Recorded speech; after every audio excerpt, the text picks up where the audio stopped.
I got a student in my class right now who watches a lot of red pill content, and he'll be coming in here talking about this stuff. He's in a course to learn about cybersecurity, and he's doing all the things he's supposed to do to learn the stuff and master it. But I get the feeling he's only learning it because he wants to make more money so he can get more women. Like, women is the end goal for why he's learning this skill.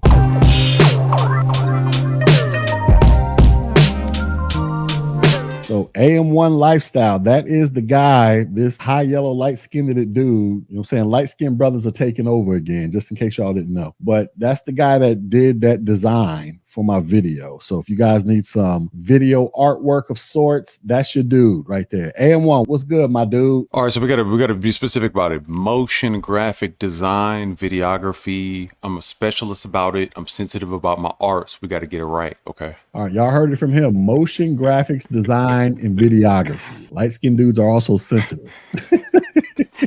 They've been saying that since the 80s. Shit. To clarify it even more, because we got to give the designers their props. It was another designer who designed the logo. I saw G's logo and said, send me that, because I knew I could take it as long as it had the right art file and I could animate it. So we was able to take the design, because the designer set it up pretty much right, but I had to like kind of redesign it a certain way to make it be able to break down and animate like that. But yeah, doing motion graphic design, videography. I've been doing it for 20 years, but professionally, full time, 9 years, better part of a decade. Specialized skills for the win, for sure. If you're going to play this game like you don't want to be in a regular corporate office setting, I'm definitely not somebody who's good with authority figures and kind of business minded, in the sense that it's like, well, wait a minute, how much time am I spending here relative to the money I'm getting paid? Could I be making more? Is there more value here for me? So then let me put in the work that it takes to get specialized in a skill set that's in demand, that makes it to where I can kind of write my own ticket. And it's not easy, but everybody can't just be like, I'm quitting my job. Interesting content. I see exactly what you're saying. And shout out to Mark. We all know Mark. Shout out to Authentic Talk like Podcast. 50 names, yeah. Yeah, y'all is changing it. So I got to We'll just call him him Mark. But no, and I rock with Mark too. Me and him chat offline. And I think he's a solid dude. Because how old is he? Is he even 30 yet? I'm not sure how old he is. Okay. And again, everything I'm saying to you here, I'll be saying directly to him if he was here. Me and him chat and are cool and been cool for years, similar to us. So it's not like us, trying to talk about him, but more so just the interesting way of we're interacting with this YouTube thing, the hot trends that catch on with the topics. Oh, doom and gloomy, red pill, black pill, complain, more so than solutions, and just looking at people making an economy out of that, a little industry out of it. And I'm like, fam, this ain't it. That's what it is. It's an economy of whining and crying. I mean, just like when we see in the, rest in peace to Kevin Samuels, but he perfected the blueprint for how to make this shame, blame. Matter of fact, shout out to Ty City, the shame, blame, and explain economy of sorts that has been like a blueprint for other people, markets to kind of, go out there and, figure out their own quote unquote SBE style type of content of whining and crying just to attract more viewers to view it. But anyway, so you worked a regular job and now you're a full-blown entrepreneur. So when you were at the job, I assume you didn't like your job, right? I mean, pretty much every job I've worked has been either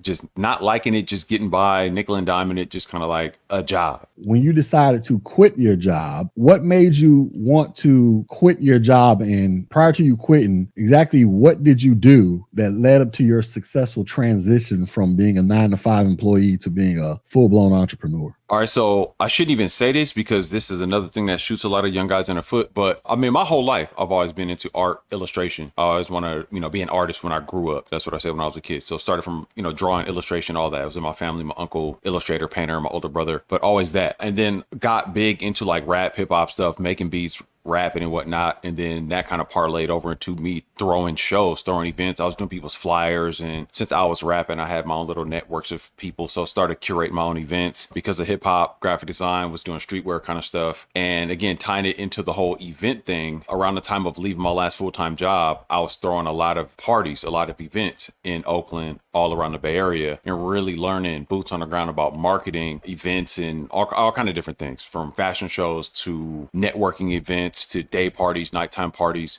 So it kind of just built from sort of the hip hop music situation, but not really the music. I want to drive that point home because everybody think they want to be a rapper. And it's like, fam, it's the behind the scenes stuff that's really where it's at. But it was really learning about marketing from a real boots on the ground kind of strategy and wearing multiple hats and building that out. And then it all came full circle back to me picking up a camera and taking the years of dealing with Adobe Illustrator and Photoshop, putting it all together, but realizing video as we're going into the social media age even more. Again, this is 10 years ago, but this, we digging in on Instagram and these things. So the content, social media age really taking off even more. Oh, if I get handy with the video and the motion graphic stuff, everybody's content level playing field, I'm going to win. And I hedged the bet on that and I've been winning. So yeah, it was all the music industry stuff, the rap stuff, and seeing, just kind of having a vision for where this was going to go, and took the chance and really had to just break out and get it popping. You didn't just decide to just quit one day and pick up a camera and just like, let me go record some music videos and do some promos for people. I mean, that wasn't the process? No, I had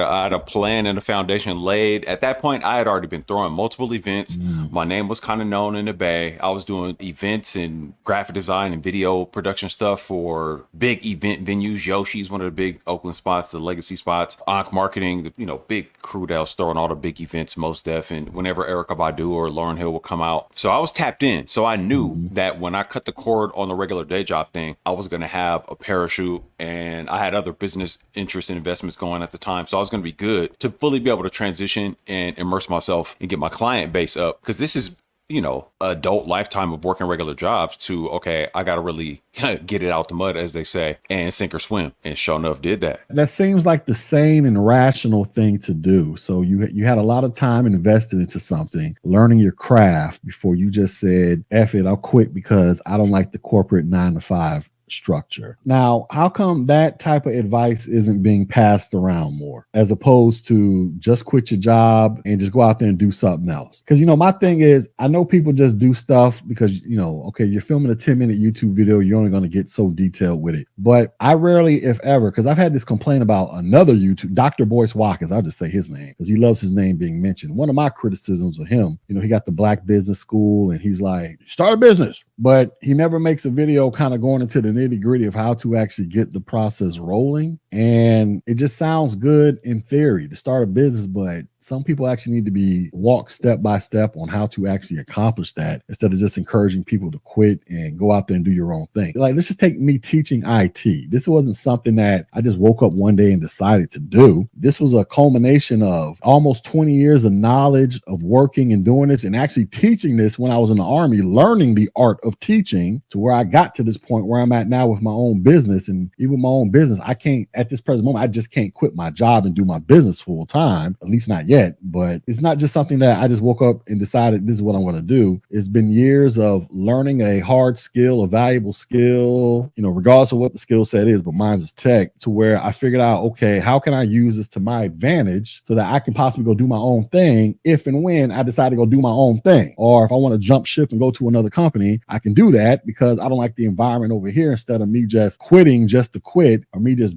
and whining and complaining just to whine and complain because I don't like the 9-to-5 setup. It just seems like there's not enough emphasis placed on those type of conversations versus we just gloss over and just say, just quit. Quit and go do what? What you gonna do? Rely on game to get you through and your good looks? Like, how's this gonna work? Yeah, it's like people know it's super grimy out there, but act like they don't know exactly how grimy it is, or it's just hyper emotionalism that takes the logic out of it. Like, if you're not really planning a foundation, like you said, 20 years worth of knowledge, and even now you're not fully cutting a cord and pulling the trigger on that next move because you got to be strategic. You got responsibilities, family, and all that. It's like, and I'm gonna touch back on that, right? Because, a lot of the younger guys we've been listening to complain about women for years are saying wild stuff like, well, I don't need to have this job where I'm working for nothing and barely making ends meet because the women don't like me. I don't have a woman laying next to me and I don't have a family and kids anyway. So why bother? What does it matter? That's always a weird thing for me to hear because I've been hearing that point for years, because I've always said wild things in these sort of like red pillar spaces until they, more or less wanted to kick me all the way out was, well, you're not owed a woman anyway.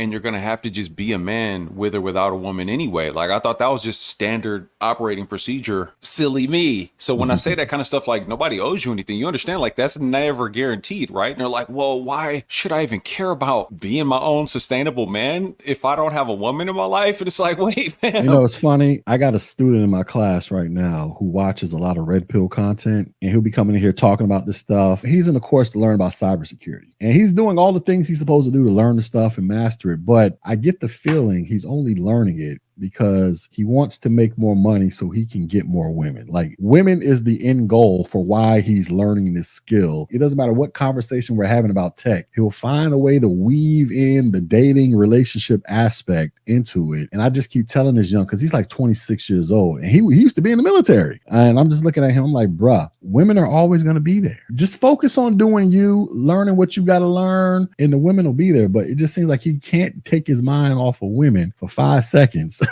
just to learn something that is going to enhance your life. Because whether you got a woman or not, you still got to live with you. Look at yourself in the mirror every single day and figure out how you're going to feed yourself, clothe yourself, and do all the things you got to do with or without a woman. You still got to do those things. What do you think about this, though? Because we're in some kind of weird, bizarro parallel universe where, I don't know, due to social media, just the hype of glamorized lifestyle, whatever, it's almost like guys got it all backwards. Lack of masculine guidance, leadership, whatever, daddies wasn't around, who knows? But just the thing where it's like the whole thing of just be a man and be sustainable, first and foremost, is flipped on its head to where, oh, what's the point of doing that if I don't have the goal achieved? But the whole goal is the woman. But it's like, at the same time, the dudes will be like, well, it's red pill and these women ain't worth it and they all out of control anyway. So it's like, well, wait a minute. Out of one side of your mouth, you're giving every reason why you should be focused on self-mastery and getting your together yourself either way. But then out the other side of your mouth, it's not worth it and it's too hard because I don't have the woman in my life. It's like, fam, you're missing the... What do you think that is, though? What do you think?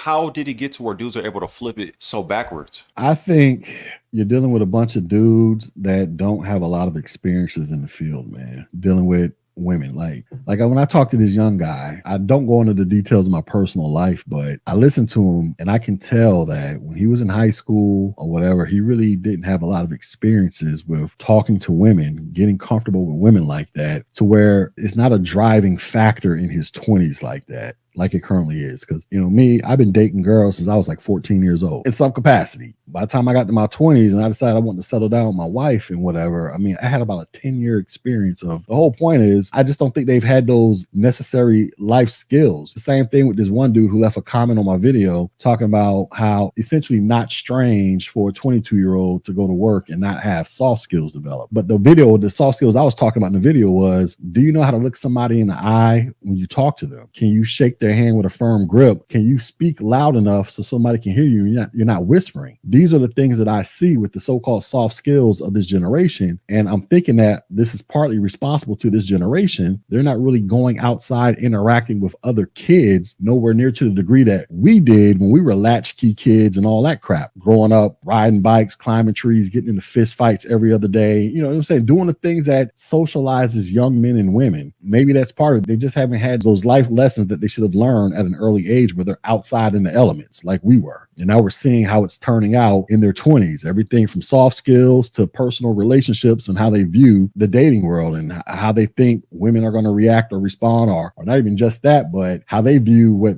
they should be doing in order to attract the women versus doing what you need to do to enhance your personal life with or without the woman. Man, I've been saying it for years, it's hustling backwards, but you make a good point. I mean, again, I'm 46, so got to see all of the 80s into the 90s and flourished with that in the 2000s, all that. So yeah, going outside, fights, everything you listed, just those kind of interactions. Definitely latchkey kid, had to take care of my 8 years younger little brother, had to grow up early, you know what I mean? Like, and was really out there and yeah, interacted with the ladies. Jeez, yeah, started early with that too. Was able to dodge a lot of bullets with that craziness and see a lot, experience a lot. And I'm not married, I don't have any kids now, so all the way into my 40s with a certain level of freedom, as you might some might say. But I just say that to say those experiences, like you illustrated, guys not having that, and then you pair that up with going into the 2000s. But I always look at the idea of glamorized hip-hop culture, what Black people focus on from like an entertainment perspective, that potentially like socially engineering people's minds to think I gotta be lit like that, I gotta have the drip like that. I gotta then take social media, level in the playing field, and it's like, well, yeah, I can interact on the same platforms as the big artists. Pair that up with guys and young ladies, but let's focus on the guys, not going outside and interacting, the overall culture degrading or dropping off a cliff, and then add in the social media element of it just to make it even more awkward, and just a weird delusional element of it. Yeah. People living vicariously through the artist. You know, I'll look at all the stuff together and kind of analyze it. Maybe it's too deep, but I don't know. I think I'm onto something with that. But no, you're right. Because now, one thing I will say with this younger generation, they are bombarded with more imagery, Exactly. more propaganda than ever before. I mean, Yeah. for instance, earlier today, I was eating dinner, and my youngest son, who's 9, he was sitting next to me, and on the TV, he's watching these little YouTube videos, these little puppet show. So I'm thinking it's an innocent puppet show, right? You know, little puppets talking about whatever they're talking about. And then all of a sudden, this one puppet comes into the scene talking about this is literally what the puppet said. What's up now? We cripping over here. I was like, whoa. What are we watching? Like, and I was like, nah, turn this off. This is supposed to be an innocent child show of puppets that little kids his age watch about whatever. And I got a damn puppet in here talking about what up, my we cripping over here, and the puppet's holding a little Uzi looking gun. The propaganda, all the negative crap, dude, they're flooded with this crap over and over. But at the same time, as they get older, as they enter teenage years and older, they also have the ability to control this crap or manipulate their algorithm to where they can filter out certain BS that isn't healthy for them. Because I think once you become like 16 years old, if you're old enough to get a damn driver's license to drive a car up and down the street without potentially killing yourself or somebody, you're old enough to start making grown-up decisions, in my opinion. And so you're old enough to filter out what comes in and out of your phone, in or out of your social media feeds, to where, okay, I'm going to watch my little Ratchet happy hour shows, but I'm also going to learn something that could benefit my life, because I can't spend the rest of my life watching Ratchet happy hour, woe is me crap all damn day long. So I get it. They're bombarded with this crap, but they also have controls over it to where they can filter and or minimize their exposure to it as well, so that they can hopefully lessen the impact on them, is what I'm trying to say. You know, I see what you're saying, but I don't want to get too dark, doomy, and gloomy about that. A lot I can say about that, but I mean, from 16 to, I mean, it's you, right? I could think about you. I've known you for some years, interacting with you. I have an idea of how you think, how you move. But then there's the people that's not like you, not like us, maybe. You know what I mean? And I've said this phrase before. What do you think about this? We're in the generation of babies who had babies who had babies. Yes, that's true. Generational arrested development. So for the average young 16-year-old black kid out there, do they have the thought process, the filter in their mind to even think why I should consume this content in moderation, why I should turn this off? You see what I'm saying? Or do they really think this is it? Like, if I'm not looking like this artist, or my drip ain't like this, or I don't mumble my voice like this because the ladies think it's cool if you, or you're square if you're too smart. Like, you see I'm going with this? Like, now I hear you, but a part of me still has to go back to, these are the same people, regardless of race, that we entrust to go get driver's licenses, driving 4,000 or 5,000 pound vehicles up and down the damn street every damn day. Like, I live not too far from a high school, and I see these kids coming and going in the cars their parents got them. So if we can entrust them to do that, they have to be held accountable to a certain degree as to what they choose to filter in and out of their life, regardless of the stuff that's being thrown at them. Because I mean, listen, when we were coming up in the 90s, listening to Snoop Dogg, Tupac, and all them, Vibe magazine, the East Coast, West Coast war. I remember going to school, and this is when Crips were the thing. Everybody dressing in blue. And we're like, I don't even live in California, but everybody got blue on. You know what I'm saying? This is before everybody decided to be a blood. It's just like, I didn't grow up and want to kill anybody. Listen, I used to listen to Master P's Ghetto Dope, make crack like this. I never wanted to go out there and buy baking soda and figure out how to make crack. It was catchy music, but I had enough common sense not to go out there and emulate this crap. I think there's a level of accountability that we have to hold them to at a certain point. It's like, because like I say, you can get a damn driver's license, bro. And I trust you enough not to blow through a damn red light and run over damn kids and kill little old ladies. You should have enough common sense to, all right, let me turn this crap off and go learn some IT from Tech G or something like that. Or learn how to do some videography, graphic design work from AM1 Lifestyle or something like that. Like, I just think there's a level of accountability that they have to be held to. you know, I totally agree with you, but I gotta say, and you called me out on this literally for years about having hopium about certain communities or ethnic lineage, and I don't know. Are you speaking from you being a parent with a 16-year-old? Or I agree, the accountability ultimately falls on them in their life trajectory for sure. But I guess what I'm saying is I'm big on media, right? That's literally a part of my job. My livelihood is to understand Well, media propaganda. You see what I'm saying? so I'm not speaking from the perspective because I got my son's 18 now, but not, Oh, damn. yeah, time moves, bro. My son's like, he graduated high school already. Wow. But yeah, I'm not speaking from the perspective of being a parent. My perspective is really formed by life of seeing older examples of failure. So I always talk about my uncles, right? One uncle in particular, who's like 11 years older than me. I seen what happened to them when they decided they wanted to become drug dealers. They spent the majority of the 90s in and out of prison. One went to jail for attempted murder. One did some time, a lot of time for selling crack cocaine. One of them got addicted to crack cocaine. Like I seen the results of if I decide to go out here and do this so-called cool stuff because they were selling the drugs because that's what they thought the women like. Because, man, back in the 80s, remember when LL Cool J and everybody was with their track suits and the Dookie Gold rope? That's how my uncles dressed. They all looked like LL Cool J back in the day, especially one particular uncle. He lifted weights and was really big like that. That particular uncle is a full-blown drug addict. He went from selling that crap to being full-blown addicted to it. So I seen that at an early age, and I had enough awareness to where, okay, I can listen to Snoop Dogg and Dr. Dre talk about killing people, bang, bang, all Wu-Tang and all of them, but I'm not going to be stupid enough to go do it because I see what happened to my damn uncles. I'm not trying to be locked up with a bunch of dudes smelling like ass all day. I enjoy my freedoms. So if I can do it, these people can do it too. Even though they're babies being raised by babies, there's still enough examples out there that I think where at some point, I think you're old enough to decide, you know what, maybe I don't want to be the next baby raising a baby. Wait, gee, hold on. While I totally agree with you from like a journalistic objectivity mentality and seeing where we're at trajectory wise with where the content is going, if there are really truly issues in the job market kind of situation, I don't know. Because the way I work is just not like that. Port strike, inflation, people complaining about, price of eggs, this, that, and the third. I'm like, if it's that bad, then the younger folks are feeling a crunch. They're feeling depressed. They're dating, the gender wars, blah, blah, blah. All these things are making it so hard out here. Then, you see what I'm saying? Like maybe. But it was always bad. Unless you come from a rich, affluent background, when was it ever good? I'm with you, but I feel like you're from California, Oakland. I'm pretty sure you can tell me horror stories about growing up in the crack era out there. When was it ever like truly good as far as employment, relationships, all that crap? The only difference is we didn't have a device to pump it into our face 24 hours a day. That's the only difference. But you can go outside your house and see it. Oh man, drug addicts over here, crime over here, nobody got a job over here, or somebody's getting displaced over here because of whatever. All this stuff isn't brand new. It's just that today, one of the major differences between yesteryear and today is this right here, bruh.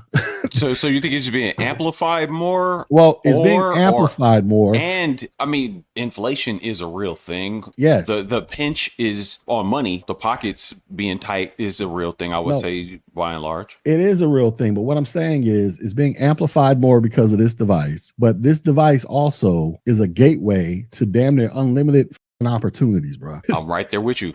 So believe me, you can come on YouTube and we can watch everybody talking about politics and why Kamala, why Trump, or we can watch we can spend all day watching this stuff, or we can spend time looking at a YouTube channel. Like you said, you literally learned your business of learning Adobe and how to use cameras from watching YouTube. I'm a living example and been saying it for years. When I said skills and resources versus complaining, I was like, fam, don't give me that. If you sit here for hours on YouTube building with the fellas and talking about the women and red pill, this, that, and the third, but you talking about a lick a bit of struggling out here, you're watching the wrong things, because YouTube University is free, or you can get a course, you can change the trajectory of your life. I don't want to hear it. At that point, I'm gonna just get petty. And so as it relates to the job market, where people like, oh, working a 9 to 5 sucks, my thing is, how many people who claim it sucks are using this damn technology to learn something to enhance their lives, to up their skills to where they can create other opportunities of employment or start your own business,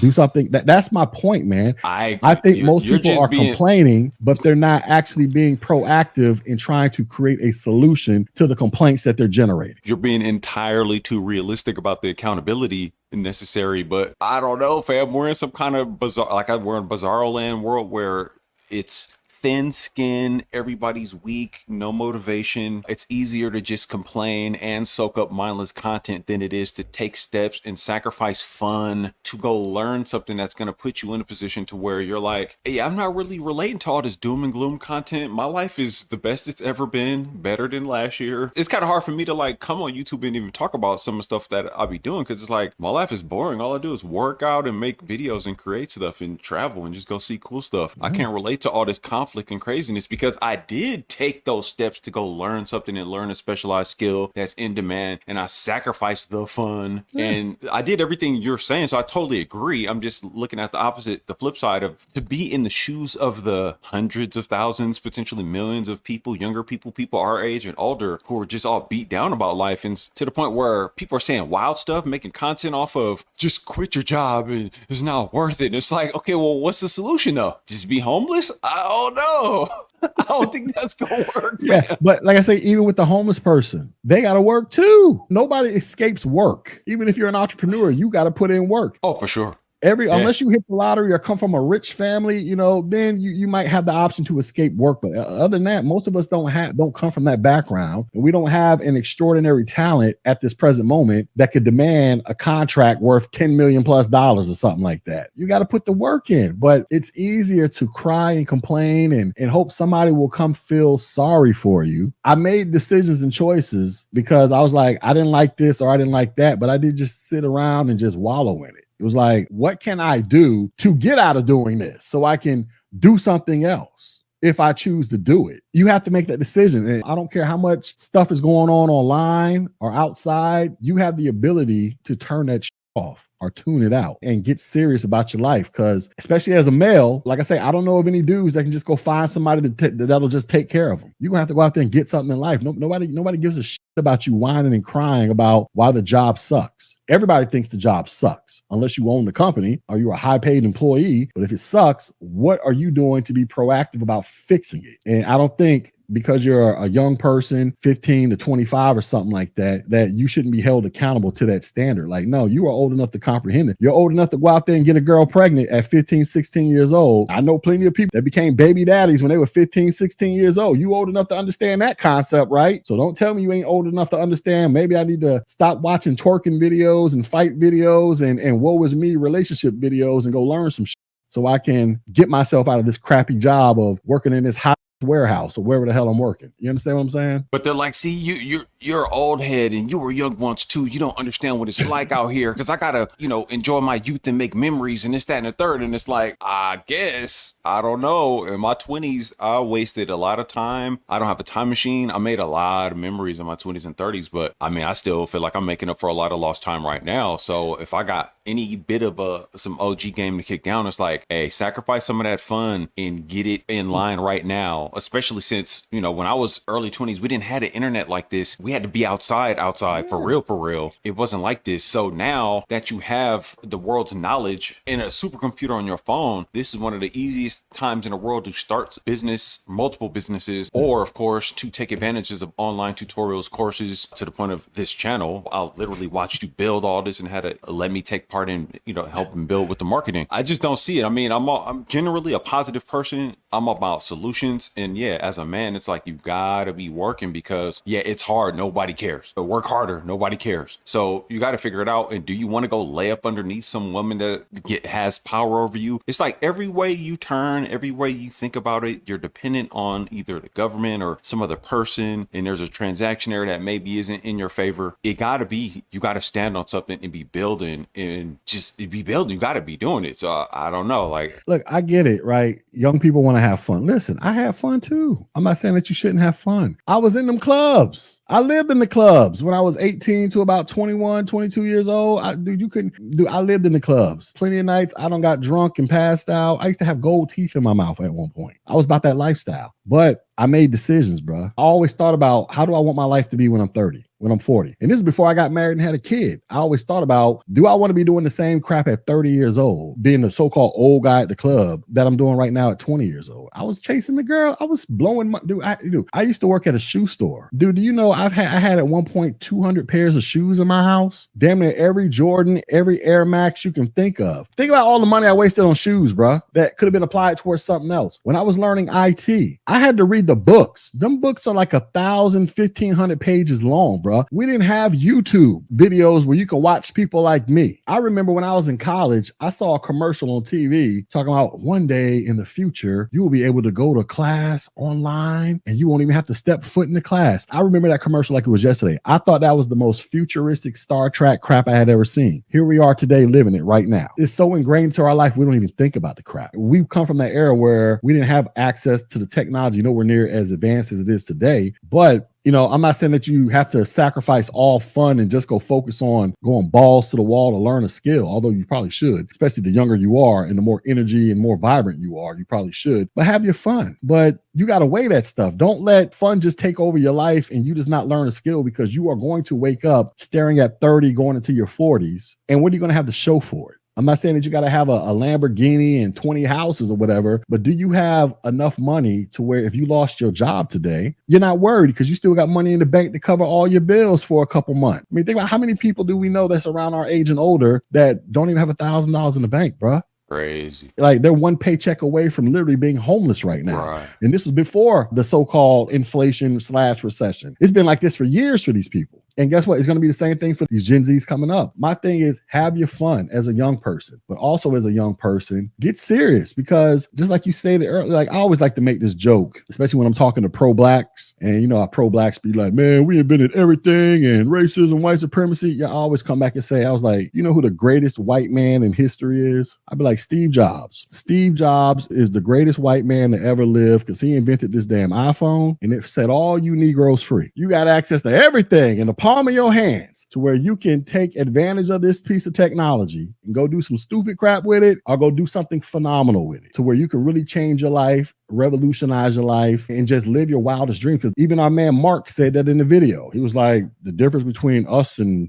Gen Z and millennials and Gen Xers is, we have access to technology and social media. My question to him was like, well, how come a lot of y'all aren't using it to its fullest extent to where you don't have to be sitting around here making videos or watching videos talking about why the 9-to-5 sucks? Why aren't you using this technology? You can get these damn things for free now. So why aren't you using this to enhance your life to where you don't have to be sitting around here complaining about working a 9-to-5 and just quitting without a real plan? It's like, it doesn't compute with me with these people, man. How they're just letting these opportunities just go untapped just so that they can be an influencer and cry and complain.